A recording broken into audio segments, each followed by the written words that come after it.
You have done something today that no other creature on this planet is capable of doing. You replayed a moment from years ago inside your head and felt your face go hot. Maybe it was something you said in a meeting.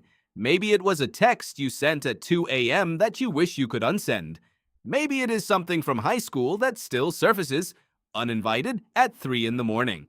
Whatever it was, your body reacted as though the event was happening right now. Heart rate up, stomach dropping, the almost unbearable urge to physically disappear. No other animal on Earth does this. And the reason why will change the way you understand yourself completely. Shame is not a flaw in your wiring. It is not weakness. It is not evidence that you are broken or too sensitive or need to toughen up. Shame is a biological system so old, so deeply embedded in your nervous system that it predates language. It predates civilization. It predates the species you belong to. And it was designed through millions of years of ruthless evolutionary pressure to keep you alive. The problem is that it was designed for a world that no longer exists. And in the world you actually live in, it has started to malfunction in ways that are slowly destroying you. Here is where it begins. Imagine you are standing in a group of about 150 people. There are no cities, there are no governments, there are no laws.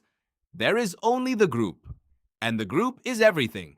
Outside the group, you die, alone on the savannah, without fire, without the shared knowledge of where the water is and which plants will kill you and how to make a shelter when the temperature drops. You last maybe a week. The group is survival. The group is life. And this means that the single most dangerous thing that can happen to you is not a lion. It is not a flood. It is not disease. The single most dangerous thing that can happen to you is being rejected by the group. This is the insight that anthropologist Robin Dunbar has spent decades building the case for. His research on primate social structures revealed something remarkable. The size of the neocortex in social primates, including humans, correlates almost perfectly with the size of the social groups those animals maintain. In humans, that number hovers around 150. This is not a coincidence. The human brain evolved specifically to track relationships, reputation, and social standing within a group of roughly that size. Every favor given, every favor owed, every betrayal, every alliance. Your brain is a social accounting machine, and it is running that software right now, whether you want it to or not. So what happens when you violate a social norm? What happens when you say the wrong thing, make a mistake in front of others, or fail publicly in a way that makes you look incompetent or untrustworthy? The ancient system fires. Not metaphorically, physiologically. Researcher Price Tangney, one of the leading scholars on shame and guilt, has documented in meticulous detail what happens to the body under social threat. The prefrontal cortex starts to go offline. The amygdala, your threat detection center, floods the system with stress hormones. Blood flow shifts. The body prepares to either fight or flee, except there is nowhere to run. Because the threat is not outside the group. The threat is about losing the group, and so the energy has nowhere to go. It turns inward. This is what you feel as embarrassment, humiliation, and shame. It is the ancient alarm system doing exactly what it was built to do. You made a social error.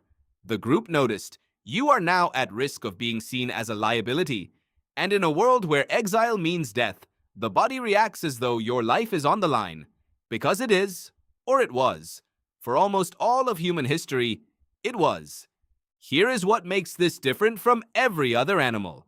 What you feel when you replay that embarrassing memory is not just a response to what happened, it is a response to what others think of you. And crucially, it is a response to what you imagine others think of you. You can construct an entire social reality inside your head. You can simulate the judgment of people who are not in the room. You can feel shame about something that happened 15 years ago when every single person who witnessed it has long since forgotten. You can feel shame about something that no one witnessed at all. A thought you had, a desire you felt, a private moment of failure that existed only in your own mind. No other animal can do this. A dog that knocks over the trash will look guilty in front of you because it is reading your body language and anticipating punishment. But the moment you leave the room, the guilt evaporates. There is no inner tribunal. There is no internal replay. There is no 3 a.m. moment where the dog replays the trash incident in vivid detail and cringes. That capacity belongs only to you. And it belongs to you because your brain is powerful enough to simulate the minds of others, to model what they see when they look at you, to predict their judgment before it even arrives. Psychologist Michael Lewis, who has studied self-conscious emotions for over 4 decades, draws a sharp distinction between guilt and shame. Guilt, he argues, is about behavior. You did something wrong and you want to fix it. Guilt is uncomfortable, but it is functional. It pushes you back toward repair. Shame is different. Shame is about the self. Not I did something bad, but I am something bad. And this distinction matters more than almost anything else in the psychology of human suffering, because guilt can be resolved. You apologize, you make amends, you change the behavior. Shame cannot be resolved by any action because the problem, as the shame mind understands it, is not what you did. It is who you are. And this is where the ancient system starts to break catastrophically in the modern world. The system was built for a group of 150 people on a savanna. In that world, reputation was local. A mistake could be witnessed by dozens, maybe hundreds of people, and then time would pass, and relationships would rebuild, and eventually the memory would fade. The exile was rarely permanent unless the transgression was severe. The system was calibrated for recovery, for second chances, for the gradual repair of a damaged reputation within a manageable social world. Now consider what you are living in. Your social world is not 150 people. It is, potentially, billions. A moment of public failure can be seen by millions within hours. It can be screenshotted, shared, commented on, and preserved forever in a digital archive that never forgets. And your ancient shame system, which was built to respond to social judgment, cannot tell the difference between the disapproval of one person and the disapproval of the entire internet. It reads them the same way. It fires the same alarm. Except the alarm is now going off at a scale and duration that the system was never designed to handle. This is why so many people in the modern world feel a low-grade, chronic sense of shame that never fully resolves. The system was built for acute moments of social danger, followed by resolution and recovery. Instead, it is now running continuously, scanning a social environment of infinite scale and permanent memory, finding threats everywhere, and firing over and over without ever being able to reach safety. Researcher Brene Brown spent years studying shame in thousands of people across different demographics and arrived at what she describes as its central paradox. Shame thrives on secrecy and silence. The less you talk about it, the more power it has over you. The more you expose it, the more it loses its grip. This is counterintuitive because every instinct the shame system produces pushes you toward hiding, toward silence, toward making yourself smaller and less visible. The system is telling you to disappear, to avoid further judgment, to protect yourself. But the protection it offers is the exact thing that keeps the wound open. Because here is what the ancient system never had to account for. In a group of 150 people, when you made a mistake, you could not actually disappear. You had to keep showing up. You had to face the people who saw you fail. And in doing that, through the discomfort of continued presence, repair actually happened. People saw that you were still the same person, still reliable, still part of the group. The wound closed because you stayed in the room. The modern shame response, which tells you to hide and disconnect, removes the very mechanism through which the ancient system was designed to heal.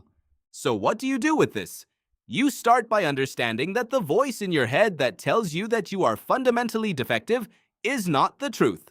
It is a smoke detector that has been wired to a global surveillance system, going off every time anyone, anywhere, looks at you sideways. It was built to save your life. It was not built for this. You did not fail to be human. You are human, running ancient hardware in a world the hardware was never designed to navigate. The embarrassment you feel is not proof that you are broken. It is proof that your brain is doing exactly what 200,000 years of evolution trained it to do. You belong to a species that survived because it cared, almost catastrophically, about what other people think. That caring is the price of the most sophisticated social intelligence on the planet. And the moment you understand that, the alarm still fires. But you do not have to believe it is telling the truth. You have done something today that no other creature on this planet is capable of doing, and the fact that it hurt is not the tragedy. The tragedy would be mistaking the alarm for the verdict. If this video changed the way you see yourself, make sure to subscribe.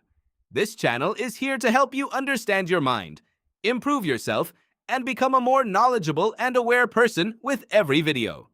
And if you enjoyed this journey into the human mind, leave a like. It helps us create more videos that can teach, inspire, and make you a better version of yourself.